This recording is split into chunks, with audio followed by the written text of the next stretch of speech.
Hello दोस्तों, तो कैसे हैं आप लोग। आप सभी लोगों का स्वागत करता हूं मैं Deepanshu Rajput class 10th and 12th channel में।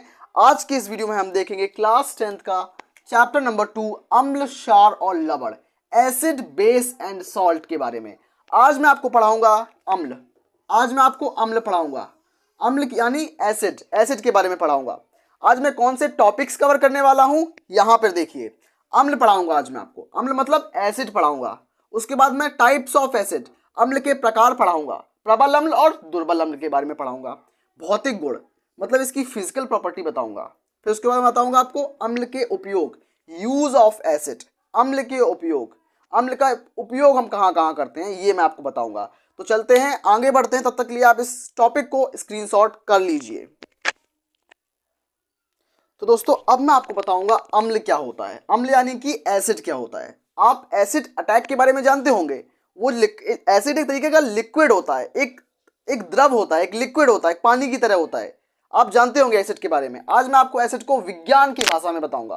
तो एसिड क्या होता है, एसिड एसिड क्या होता है, वे पदार्थ, वे पदार्थ। एसिड क्या है मतलब अम्ल क्या है, अम्ल वे पदार्थ होते हैं, मतलब वे पदार्थ, वे पदार्थ, वे पदार्थ जो, वे पदार्थ जो स्वाद में, स्वाद मतलब टेस्ट में, जो स्वाद, स्वाद यानी कि टेस्ट, मैं इंग्लिश में भी लिख देता हूं टेस्ट, टेस्ट। वे पदार्थ जो स्वाद में, स्वाद में, स्वाद में खट्टे होते हैं, स्वाद में खट्टे, खट्टे होते हैं, खट्टे होते हैं, खट्टे होते हैं, अम्ल कहलाते हैं। मैं आपको बताने वाला हूं, समझाने वाला हूं अभी एक सेकंड के बाद। अम्ल कहलाते हैं, क्या कहलाते हैं, अम्ल या एसिड कहलाते हैं, अम्ल कहलाते हैं। तो आइए मैं आपको बताता हूं अम्ल क्या होते हैं। तो अम्ल वे पदार्थ होते हैं। अम्ल क्या एक तरीके के पदार्थ होते हैं जो स्वाद में खट्टे होते हैं। जैसे कि आपने आंवला खाया होगा, आंवला कैसा होता है, खट्टा होता है। आपने टमाटर खाया होगा, टमाटर कैसा होता है, खट्टा होता है। आपने इमली खाई होगी, इमली कैसी होती है, खट्टी होती है। तो टमाटर, आंवला, इमली, तीनों के अंदर एसिड मिलता है, अम्ल मिलता है। इसीलिए सभी जो होते हैं वो खट्टे होते हैं। तो आंवला, इमली, टमाटर तीनों खट्टे होने का कारण क्या है कि इनके अंदर एसिड मिलता है। मैं आप थोड़ी लाइट की थोड़ी मैं देख लेता हूँ लाइट के लिए, क्या प्रॉब्लम कुछ नहीं आ रही है। ठीक है, लाइट में सब कुछ ठीक है। तो दोस्तों, अब मैं आपको बताऊंगा अम्ल के उदाहरण क्या होंगे, अम्ल के एग्जाम्पल्स क्या होंगे। Citric acid, acetic acid, citric अम्ल, एसिटिक अम्ल। सिट्रिक अम्ल किसमें मिलता है, सिट्रिक अम्ल मिलता है नींबू में। नींबू, नींबू खट्टा होता है ना, नींबू में सिट्रिक एसिड मिलता है। संतरा, संतरा आपने खाया होगा, बहुत मजे से खाया होगा संतरा, तो संतरे के अंदर भी सिट्रिक एसिड मिलता है। एसिटिक एसिड, एसिटिक एसिड, घरों में आपने सिरका देखा होगा, विनेगर देखा होगा, इसको छिरका बोलते हैं गाँव में, सिरका। तो सिरके के अंदर एसिटिक एसिड मिलता है, सिरके के अंदर सिरका। तो सिरके के अंदर आपको एसिटिक एसिड देखने को मिलता है। और सिट्रिक एसिड किसमें मिलता है, नींबू और संतरा में। तो ये क्या है, ये खट्टे होते हैं, सिरका खट्टा होता है, नींबू संतरा खट्टे होते हैं, तो ये सब एसिड होते हैं इनके अंदर।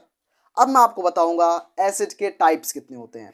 मैं आपको बताऊंगा एसिड के दो टाइप्स, प्रबल अम्ल और दुर्बल अम्ल, मतलब स्ट्रॉन्ग एसिड और वीक एसिड के बारे में बताऊंगा। तो आइए तब तक हम आगे बढ़ते हैं। इसको अच्छे से मैं मेट लेता हूँ, मेट के इसको आगे बढ़ाऊँ, तो हाथ से ही मेटना पड़ेगा मेरे को। आप इसको स्क्रीनशॉट करिए, तब तक मैं आगे बढ़ता हूँ, उसको टाइप कर लेता हूँ, बोर्ड पे लिख लेता हूँ। तो अब मैंने आपको बताऊंगा टाइप्स ऑफ एसिड, अम्ल के प्रकार। तो अम्ल के दो प्रकार होते हैं। सबसे पहला होता है प्रबल अम्ल, मतलब strong acid, strong acid, strong acid. हमारे पास एक होता है स्ट्रॉन्ग एसिड और दूसरा होता है हमारे पास वीक एसिड, मतलब दुर्बल अम्ल, वीक एसिड इंग्लिश में इसको बोलते हैं, वीक एसिड, वीक एसिड। तो स्ट्रॉन्ग एसिड क्या होता है, मतलब प्रबल अम्ल क्या होता है, दुर्बल अम्ल क्या होता है। आइए मैं आपको बताने वाला हूँ कि क्या होता है प्रबल अम्ल, दुर्बल अम्ल। उससे पहले मैं इसको मेट दूं और दोबारा से एक एक करके दोनों को समझाने वाला हूँ मैं आपको। सबसे पहले मैं आपको बताऊंगा प्रबल अम्ल क्या होता है, उसके बाद बताऊंगा दुर्बल अम्ल क्या होता है। प्रबल अम्ल, प्रबल, प्रबल, प्रबल अम्ल मतलब स्ट्रॉन्ग एसिड। प्रबल अम्ल, प्रबल अम्ल क्या होता है और दुर्बल अम्ल क्या होता है। जैसे कि हमारे पास इसके अंदर एसिड रखा हुआ है, इसके अंदर एसिड रखा हुआ है। जब मैं इसको इसमें डालूंगा, इस टैंक में डालूंगा, इस टैंक में मैं इसको डाल दे रहा हूँ, इस एसिड को इस बड़े कंटेनर में जब मैं डाल रहा हूँ तो ये टूटेगा, ये टूटेगा। जैसे कि HCl है, ये H प्लस और Cl माइनस में टूटेगा। HCl है, ये H प्लस और Cn माइनस में टूटेगा, H प्लस और Cn माइनस में टूटेगा। तो टूटने के आधार पर हमने अम्ल को दो भागों में बांटा। जो ज़्यादा टूटेगा, मतलब ये ऊपर वाला ज़्यादा टूटेगा, क्या होगा, ज़्यादा मतलब ज़्यादा टूटेगा, बहुत टुकड़े हो जाएंगे, इसके टुकड़े बहुत ज़्यादा होंगे, इसके टुकड़े कम हो जाएंगे, इसके टुकड़े कम हो जाएंगे, इसके टुकड़े ज़्यादा होंगे, इसके टुकड़े कम होंगे। जिसके टुकड़े ज़्यादा होंगे वो स्ट्रांग होगा, वो प्रबल होगा, तो ये प्रबल अम्ल हो जाएगा HCl। HCl hydrogen cyanide. इसके टुकड़े कम होंगे तो ये दुर्बल अम्ल हो जाएगा। मतलब जिसके टुकड़े ज़्यादा वो प्रबल हो जाएगा, जिसके टुकड़े कम वो दुर्बल हो जाएगा। तो वही मैं बता रहा हूँ कि प्रबल अम्ल और दुर्बल अम्ल के बारे में। तो प्रबल अम्ल क्या होता है? वे अम्ल जो जल में वियोजित होकर, जल में मैंने अम्ल को बड़े कंटेनर में डाला था ना, बड़े कंटेनर में जल भरा हुआ था। जो जल में ज़्यादा टूटेगा वो प्रबल होगा, जो जल में कम टूटेगा वो दुर्बल हो जाएगा। तो वे अम्ल जो जल में ज़्यादा टूटते हैं, जो जल में ज़्यादा टूटते या वियोजित होते हैं, टूटना या वियोजन होना, टूटते हैं, जो ज़्यादा टूटते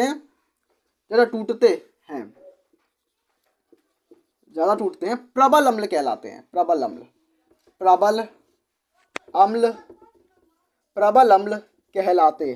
अम्ल कहलाते हैं, स्ट्रॉन्ग एसिड कहलाते हैं, प्रबल अम्ल कहलाते हैं।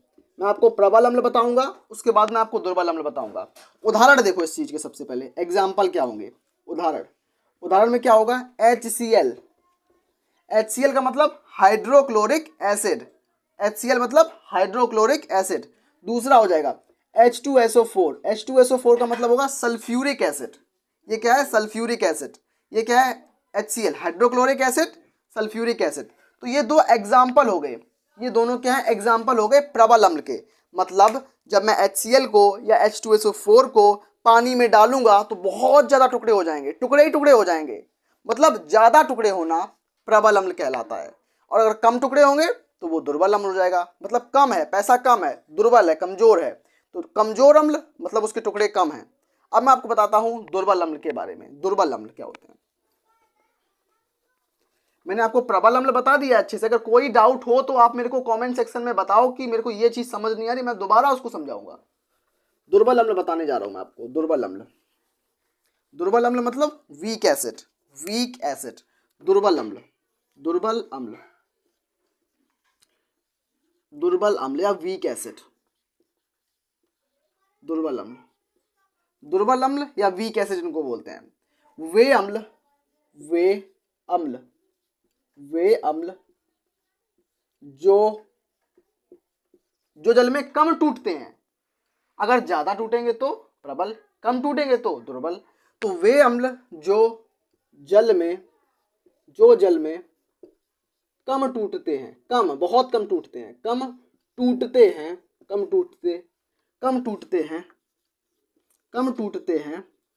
टूटते हैं, दुर्बल अम्ल कहलाते हैं। क्या कहलाते हैं? दुर्बल अम्ल कहलाते हैं। वीक एसिड दुर्बल अम्ल कहलाते हैं। उदाहरण क्या होगा इस चीज का? बोर्ड एग्जाम में क्वेश्चन आता है कि अम्ल क्या होते हैं, अम्ल के प्रकार बताओ और उनके उदाहरण दो। तो प्रबल अम्ल के उदाहरण क्या हो जाएंगे? HCl और H2SO4। दुर्बल अम्ल का उदाहरण क्या होगा, मैं आपको बताने जा रहा हूं। दुर्बल अम्ल मतलब कम टूटने वाला अम्ल, जो बहुत कम टूटता है। उदाहरण क्या हो जाएगा? पहला HCN, उसमें HCl था, इसमें HCN होगा। HCN का मतलब हाइड्रोजन, CN मतलब साइनाइड। तो हाइड्रोजन साइनाइड, क्या बोलेंगे इस चीज को? हाइड्रोजन साइनाइड हो जाएगा। दूसरा क्या हो जाएगा? CH3COOH, एसिटिक अम्ल। ये क्या है? एसिटिक अम्ल, एसिटिक एसिड। तो ये क्या है, ये एक दुर्बल अम्ल है, मतलब ये कम टूटता है। ये ऊपर वाला ये भी कम टूटता है, ये भी कम टूटता, तो कम टूटते हैं, इसलिए ये दोनों क्या हो जाएंगे, इसलिए ये दोनों हो जाएंगे दुर्बल अम्ल। आई होप मैं आपको अच्छे से समझा पाया हूं कि प्रबल अम्ल क्या होते हैं, दुर्बल अम्ल क्या होते हैं। अब मैं आपको बताता हूं आगे वाले नेक्स्ट टॉपिक, तब तक लिए आप इसको स्क्रीनशॉट कर लीजिए, मैं आगे टाइपिंग कर लेता हूं बोर्ड पे। तो दोस्तों अब मैं आपको बताऊंगा physical properties of acid. Physical properties मतलब भौतिक गुण। भौतिक गुण क्या होते हैं इनके बताऊंगा, अम्ल के बारे में, अम्ल के भौतिक गुण क्या होते हैं। तो अम्ल को मैंने सबसे पहले आपको बताया कि अम्ल स्वाद में खट्टे होते हैं, तो ये इसका एक भौतिक गुण हो गया कि अम्ल अम्ल स्वाद में टेस्ट करने पर, जैसे कि टमाटर खाते हो आप, नींबू खाते हो, तो नींबू कैसा होता है, खट्टा होता है। संतरा कैसा होता है, खट्टा होता है। टमाटर खट्टा होता है, तो खट्टा होना एक अम्ल होता है। तो क्या होता है कि अम्ल स्वाद में खट्टे होते हैं, अम्ल स्वाद में खट्टे होते हैं, खट्टे होते हैं। दूसरा पॉइंट क्या हो जाएगा हमारा कि अम्ल जो होते हैं वो जल में घुलनशील होते हैं। अगर हम अम्ल को पानी में डालेंगे तो पानी में वो घुल जाएगा, यानी अम्ल जल में यानी पानी में, अम्ल जल में यानी पानी में, तो अम्ल जल में घुलनशील होता है। कैसा होता है, सॉल्यूबल होता है। घुलनशील यानी कि सॉल्यूबल, मतलब इसमें घुल जाता है, घुलनशील होता है।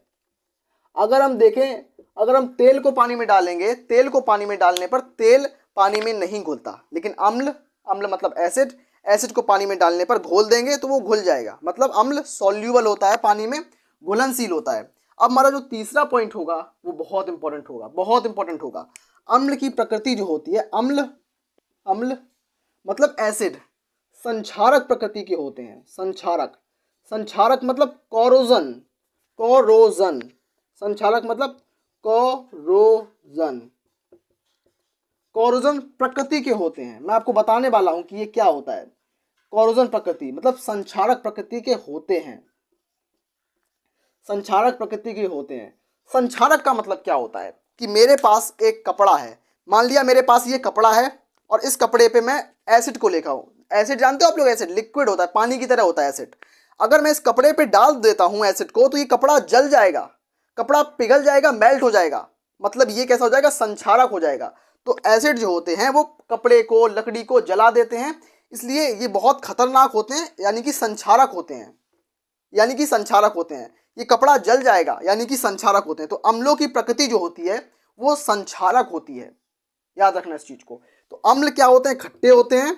अम्ल जल में घुलनशील होते हैं, मतलब पानी में घुल जाते हैं। अम्ल संक्षारक होते हैं, मतलब कपड़े पे डालने पर कपड़ा जल जाएगा, मतलब अम्ल संक्षारक होते हैं।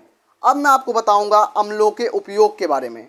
मैंने आपको अम्ल बताए, अम्ल के प्रकार बताए, अम्ल के भौतिक गुण बताए, रासायनिक गुण अम्ल के मैं एक नेक्स्ट वीडियो में बताऊंगा आप सभी लोगों को, जिसमें तीनों चीज़ों में करा दूंगा। अब मैं बताऊंगा आपको अम्ल के उपयोग, मतलब क्या है कि यूज ऑफ एसिड। तब तक के लिए आप इसको स्क्रीनशॉट कर लीजिए। तो दोस्तों अब मैं आपको बताऊंगा यूज ऑफ एसिड। हमने आपको इतनी लंबी एसिड की बारे में बताया आप लोगों को, अगर आपको यही नहीं पता लगेगा एसिड का यूज कहाँ कहाँ होता है तो बेकार है। अब मैं आपको बताऊंगा very important topic, use of acid. Acid के उपयोग कहाँ पे होते हैं। सबसे पहला उपयोग होता है पेट्रोल बनाने में, पेट्रोलियम उद्योग में, पेट्रोल बनाने में, पेट्रोल निर्माण में। किसमें होता है, पेट्रोल निर्माण में, निर्माण का मतलब होता है बनाने में, पेट्रोल निर्माण में।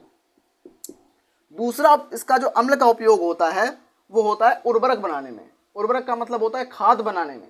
यूरिया जानते हो आप, यूरिया एक खाद होती है, उस खाद को बनाने में हम अम्ल का उपयोग करते हैं। अम्ल तो क्या होता है, उर्वरक निर्माण में। उर्वरक का मतलब होता है यूरिया या खाद के निर्माण में, उर्वरक बनाने में, उर्वरक बनाने में। तीसरा पॉइंट क्या होता है, कपड़ों को रंगने में। मैंने एक रंगीन कलर का कपड़ा पहन रखा है। कैसे बनाया मैंने, फैक्ट्री में बनता है ये, और फैक्ट्री में हाइड्रोक्लोरिक एसिड जो होता है, HCl जिसको बोलते हैं, HCl, इसके उपयोग से कपड़े को रंगते हैं। तो कपड़े को रंगने में, किसमें, कपड़े को रंगने में। तो एसिड के उपयोग कितने बेहतरीन उपयोग हैं, आप देख सकते हो कि पेट्रोल बनाने में, दूसरा है कि खाद बनाने में, और एक प्लास्टिक उद्योग में भी करते हैं। प्लास्टिक बनाने में भी अम्ल का उपयोग किया जाता है। प्लास्टिक उद्योग में प्लास्टिक को पिघलाने के लिए, मेल्ट करने के लिए प्लास्टिक के उद्योग में अम्ल का उपयोग करते हैं। आप अपने बोर्ड एग्जाम में ये लिख के आ सकते हो। तीसरा, कपड़े को रंगने में, तो हमने तीनों पॉइंट आपको बताए। मैंने आपको एसिड बताया कि स्वाद में खट्टा होता है, प्रबल अम्ल और दुर्बल अम्ल बताया, एसिड के भौतिक गुण बताए, एसिड का उपयोग बताए। अब मैं कल पढ़ाऊंगा आपको सार के बारे में, सार पढ़ाऊंगा, उसके बाद पढ़ाऊंगा मैं आपको लवण, और लवण में आपको बताऊंगा उदासीनीकरण अभिक्रिया के बारे में, न्यूट्रलाइजेशन रिएक्शन के बारे में। और मिलते हैं नेक्स्ट वीडियो में, तब तक के लिए धन्यवाद। आप लोगों से मैं एक रिक्वेस्ट करता हूँ छोटी सी, कि मुझे इस वीडियो पे 100 लाइक चाहिए, 100 लाइक चाहिए है। 100 लाइक कर देना और प्लीज़ अपने दोस्तों में जरूर शेयर कर देना, और एक बार अपने व्हाट्सएप पे इसका स्टेटस जरूर लगाना, मैं आपसे रिक्वेस्ट करता हूँ प्लीज़। मिलते हैं नेक्स्ट वीडियो में।